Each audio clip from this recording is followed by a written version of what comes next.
ایک غریب لکڑہارا روز جنگل سے لکڑیاں کاٹ کر گزارا کرتا تھا۔ ایک دن اس کی کلہاڑی دریا میں گر گئی۔ وہ بہت پریشان ہوا اور دریا کے کنارے بیٹھ کر رونے لگا۔ اچانک ایک فرشتہ نمودار ہوا اور پوچھا، تم کیوں رو رہے ہو؟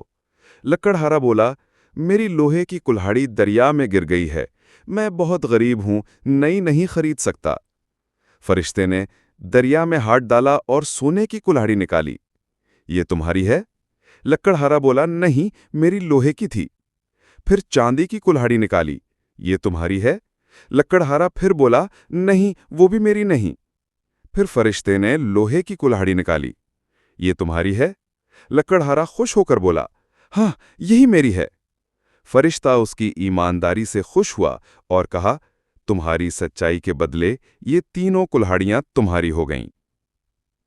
سبق: سچائی اور دیانتداری انسان کا سب سے قیمتی زیور ہے۔ نیکی اور سچ کا بدلہ ہمیشہ اچھا ہی ملتا ہے۔